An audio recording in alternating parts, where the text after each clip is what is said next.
The Soviet Union lasted a mere 69 years. The Spitfire has been flying for longer, but in that time produced some of the largest, fastest, toughest, and most agile aircraft. Even now, 27 years after its collapse, almost all Russian and Ukrainian aircraft have their roots in the communist superstate. Favoring clever, robust design over high technology and refinement, the Soviet approach enabled the mass production of cheap machines. Many of these were outstanding, but some, for reasons of politics or bad luck or incompetence, were diabolical. Let's pack beer and vobla and take a walk through the rusting graveyard of the 11 worst Soviet aircraft. 11. The Tupolev Tu-116. With the death of Stalin, the Khrushchev thaw left the Soviet Union in the tricky position of wanting to engage with the wider world, but with no indigenous way of getting there. Fearing that mating an airliner fuselage to the wings of a Tu-95 to make the Tu-114 would take more time than was available before a 1959 state visit to the USA, a less ambitious backup plan was made. The Tu-116 replaced the Tu-95's bomb bays with a passenger compartment for the head of state and his entourage. In a prescient nod to post-9/11 security arrangements, it was impossible to access the cockpit from the passenger compartment, and messages were passed by pneumatic tube. While no one appeared to think arriving on a diplomatic mission in something that looked exactly like a strategic bomber might be a bad idea, the nail in the coffin of the Tu-116 was actually the 737-style air stair that allowed the first secretary of the Communist Party to emerge from the bowels of the aircraft, something he deemed beneath his standing. Deprived of their raison d'être, the two aircraft served out their miserable lives flying technicians to the Semipalatinsk nuclear test site, presumably to ensure that the Frankenliner was hidden from public view. The Tu-116 was a poor idea and implemented badly. It was mercifully left to wallow in obscurity, somewhat like the Miss Havisham of Soviet aviation.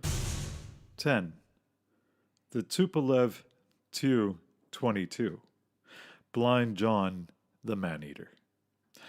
The Tu-22 medium bomber, first flown in 1962, was a dangerous hot rod with a litany of design flaws. Its VD-7M engines were unreliable and caused a spate of lethal accidents.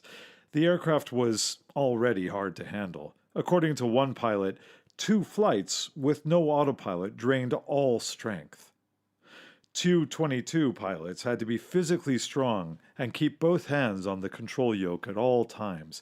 The landing speed was perhaps the worst of any operational aircraft. It was forbidden for pilots to go under 180 miles an hour. The ejection seats ejected downward, a sobering prospect for low-level escapes. Pre-flight preparations took at least 3 hours, and other common procedures required 24 hours of maintenance. The high-mounted engines were exceptionally inconvenient for maintenance crew to reach, and its abysmal visibility from the cockpit resulted in one of its nicknames, Blind John. Another less flattering nickname was the Man-Eater. Number 9. The Sukhoi Su-7. For the first 2 decades after World War II, the Soviet Union wasn't great at building ground attack aircraft. Ilyushin's classic wartime Shturmovik soldiered on for a while, but in the era of atomic weapons, the use of aircraft for battlefield close support fell out of favor within the Red Army. If Soviet troops were to need firepower, they could call upon artillery and nuclear-tipped battlefield missiles, and more artillery. With the explosion of counterinsurgency and brushfire conflicts in the mid-1960s, it was time to reassess the ground attack aircraft. One quick fix was to add bombs and rockets to MiG fighters. But the USSR's first purpose-designed jet-powered ground attacker to reach service was the Sukhoi Su-7. Unfortunately, it wasn't great. The Soviets never took it to battle, but the Arabs did, and they weren't impressed. In July 1967, Egyptian pilot Tassin Zaki was in a formation of 12 Su-7s that was to attack Israeli forces opposite the Suez Canal. Loaded with 4 500-kilogram bombs each, the jets suffered so much drag that they couldn't accelerate beyond 600 kilometers an hour. They also proved very difficult to control. The Su-7 was never a very stable aircraft at such slow speeds, Zaki reflected in Arab MiGs, Volume 4. Provided it made it over the battlefield unscathed, the Su-7 was hampered by dismal range, meaning it was unable to loiter where it was needed. The powerful Lyulka AL-7F1 turbojet took up so much space that there was little room left for fuel tanks. It was vulnerable to foreign object damage and, without air-to-air missile capability, was unable to protect itself other than with its 2 NR-30 cannons. Were it unfortunate enough to get into a dogfight with an Israeli Mirage, Arab pilots found that its fuel was quickly expended. Now, a final word goes to Egyptian pilot Gabr al-Ghali. The Su-7 was a totally bloody, useless aircraft. It had a feeble bomb load and ineffective rockets only. The only Sukhoi that ever really showed an improvement over the MiG-17 was the Su-20, which we received only years later. Number 8. The Lavochkin Lag-3. A pathetic climb rate, sluggish top speed, poor build quality, the inability to pull out of a dive or even to perform a sharp turn are among the many failings of the lamentable Lag. The designers intended the aircraft, which started development as the Lag-1, to use the 1,350 horsepower inline Klimov VK-106 engine. But when this engine failed to mature, it was replaced with the Klimov M105, a weedy power plant with around 300 less horsepower. The result was an exceptionally underpowered fighter hated by its crews and mauled by its enemies. Other than an exceptional ability to withstand battle damage, something it received in abundance, the aircraft's only saving grace was that it sired the magnificent Lag-5. Number 7. The Sylvansky IS. Sylvansky is a name synonymous with Russian fighters. Oh wait, no it's not. And there is a very good reason that it's not. In the midst of Stalin's muddled and oppressive USSR, one A.V. Sylvansky secured state funding to create a new fighter in 1937. The concept seemed sound. It was a low-winged monoplane with a 1,000 horsepower radial engine. It was armed with 2 heavy machine guns. As development began, it soon became apparent that Sylvansky was a reckless bodger. By 1938, the prototype aircraft was virtually complete. Initial tests of the undercarriage revealed that the wheel wells were too small. The undercarriage did not fit into the wing in the retracted position. How this elementary mistake had been made is hard to understand, but the solution was simple. The undercarriage legs were just shortened. Now the undercarriage could be retracted. It was realized that the wheelbays were too shallow, so the undercarriage would stick out into the airstream, producing drag. Now, deciding not to rectify this issue, the team then fitted the propeller. Though the aircraft now had a shorter undercarriage than originally designed, no one saw fit to think through the consequences of this modification. The propeller was now too large and would smash against the ground on takeoff. Ever the master of methodical engineering, Sylvansky took a saw to the offending propeller and lopped 4 inches off each blade. The manager of the Gaz State Aircraft Factory watched the slapstick affair with dismay and growing alarm. He quite sensibly refused Sylvanski permission to fly from the factory airfield. The persistent Sylvanski looked for an alternative airfield for his fighter and charmed the State Flight Research Institute in Moscow into providing a runway and a test pilot for the maiden flight. One cold morning in early 1939, the test pilot strapped himself into the aircraft known simply as the IS, or Istrebitel fighter, and prepared to fly. The machine had other ideas, and thanks to a combination of full throttle and extremely dense cold air, the machine was coaxed into taking off for one hair-raising circuit flown dangerously close to the stall. On landing, the pilot damned the aircraft as unflyable. The Sylvanski Bureau was bankrupted and the hapless designer was banned from working in aeronautical design. Number 6. The Mikoyan Gurevich MiG-23 MS. Arab MiG-21 pilots were excited by the prospect of a new advanced fighter, but early MiG-23s provided huge disappointment. The Soviet Union generally offered client nations inferior versions of their fighters, but the MiG-23 MS was one of the cruelest examples, and they were supplied when the air forces of Syria and Egypt were at war with a well-equipped enemy. Because of delays with the R-23, a Sparrow equivalent, the 23 carried only the K-13, comparable with an early Sidewinder. The weapons system, with its very basic Sapphire 21, was completely mismatched to the aircraft's performance. The aircraft was designed for fast, long-range engagements, something it couldn't do with the K-13. The former MiG-21 pilots now had an aircraft with a greatly inferior agility to the previous mounts and nastier handling characteristics. The aircraft also lacked vital equipment, including radar warning receivers. The MiG-23 MS force suffered terrible losses to the Israeli Air Force and encouraged Egypt and Libya to turn away from the use of Soviet equipment and instead favor the U.S. F-4s and the French Mirages, respectively. The MiG-23 was later developed into the formidable ML, but the MS was a dreadful machine, hated by many of its pilots.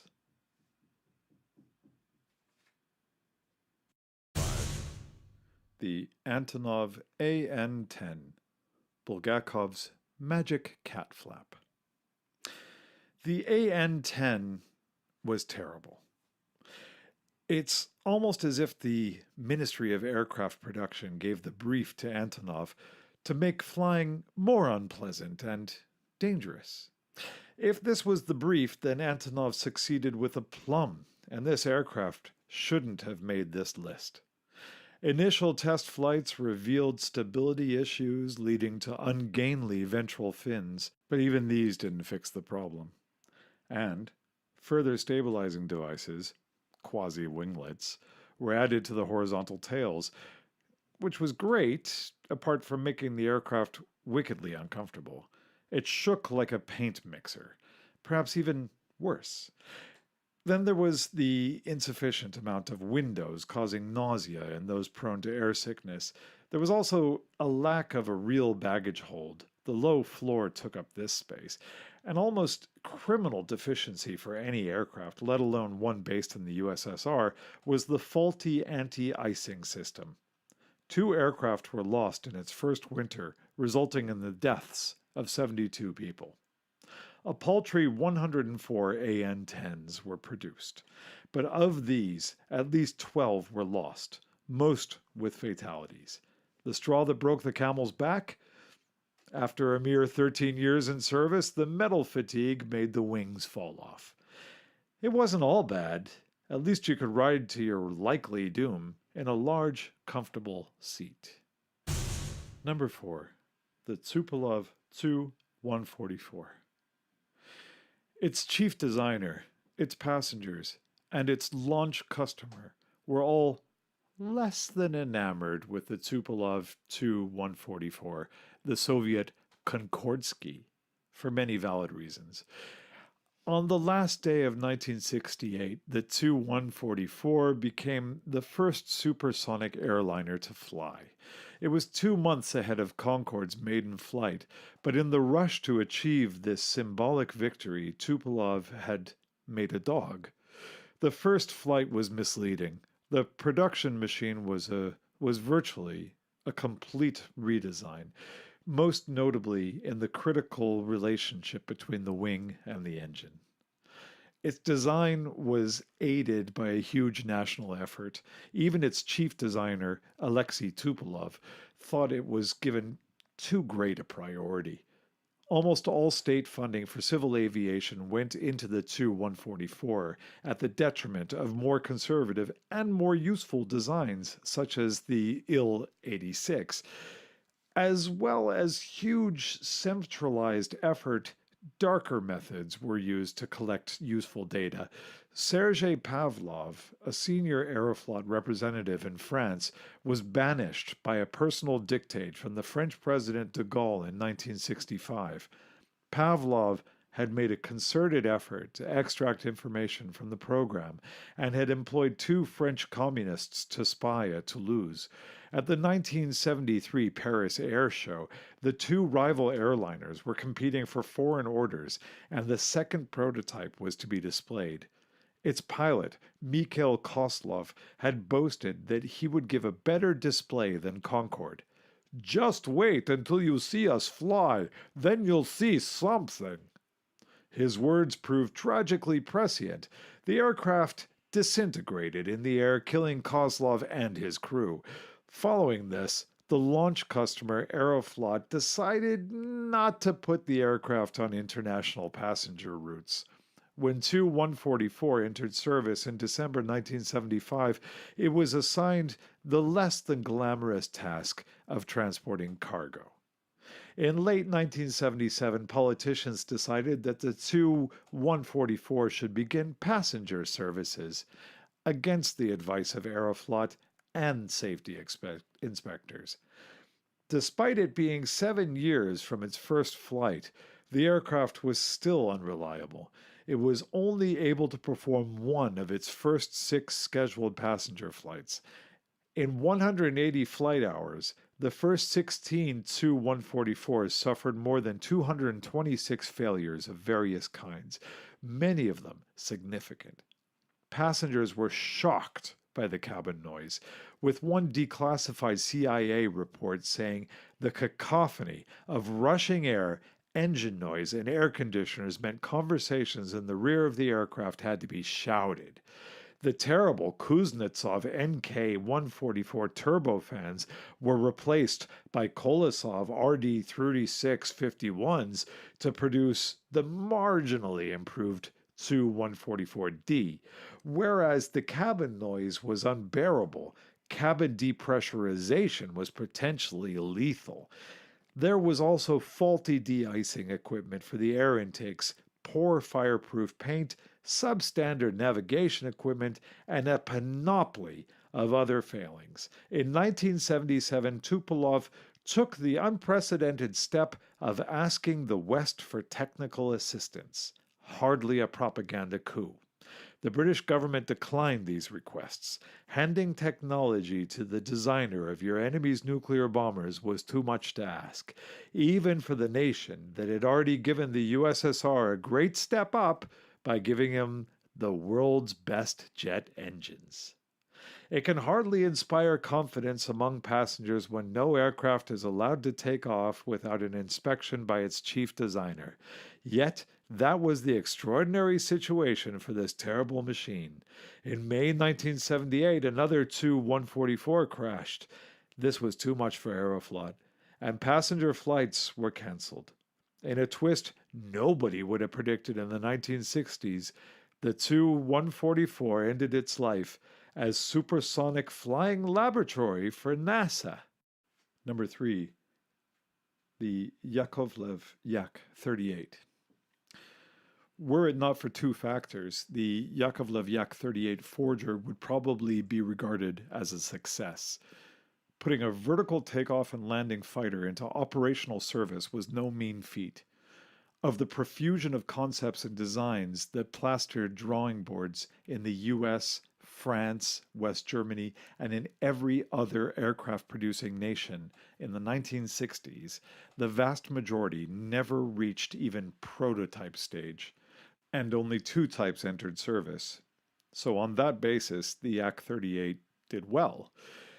The first of its reputation killing problems was the lack of any more capable follow on. The second was the existence of the Hawker Siddeley Harrier. Expectations of the Yak 38 should have been low. It was intended more as a concept proving vehicle than a frontline aircraft in its own right. Unfortunately, the planned replacement, the much larger supersonic Yak 41 Freestyle, was cancelled, leaving the Forger to fight its own corner as an operational VTOL fighter rather than analog to the pre-production Hawker Siddeley Kestrel. The earlier Yak 36 could be compared to the P1127 or short SC1. The problem was the Yak 38's lack of combat capability.